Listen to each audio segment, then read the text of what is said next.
Hi folks, this is John Ryman with Oakland Socialist again, and here's my immediate reaction to Trump's so-called Liberation Day, his announcement of imposing new, widespread, and very high tariffs. We've seen on the very first day after his announcement, not only has the stock market tanked, which will sharply reduce the value of every worker's 401k plan, but also workers are already starting to get laid off. In the slightly longer run, what's going to happen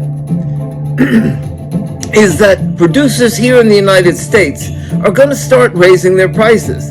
This won't only be because almost all producers use imports to some extent or another, but also because if they see prices all around them rising, then why not jack up their prices also?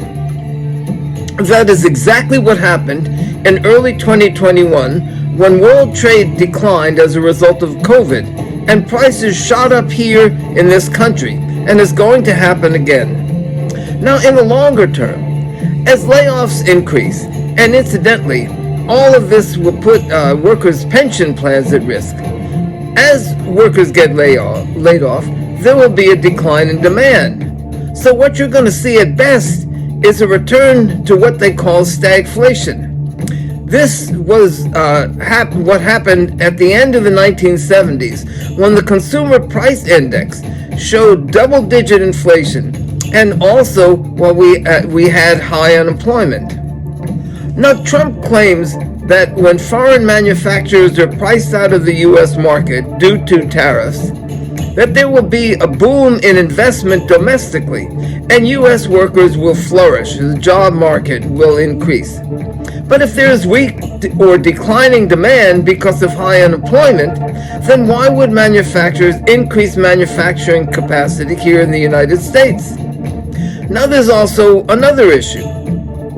With modern manufacturing methods, including robotics and artificial intelligence and all the methods that computers can provide, any modern production facility is so efficient that it cannot produce efficiently for just one national market, not even the market that is as great as the United States.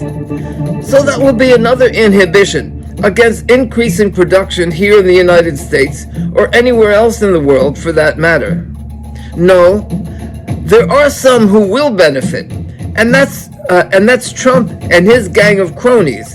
Here's what the Wall Street Journal editorial board had to say about the matter just yesterday. Mr. Trump is saying there will be no tariff exemptions, but watch that promise vanish as politicians, including Mr. Trump, see exemptions as a way to leverage campaign contributions from business. Liberation Day is buy another yacht day for the swamp. Meaning, in other words, that the lobbying industry in and around Washington, D.C., and of course campaign contributions, they will be the ones that will boom. It's just another way for Trump and his cronies to enrich themselves personally.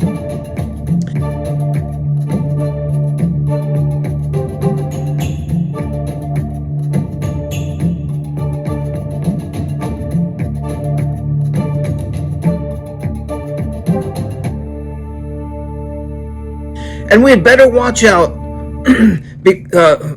because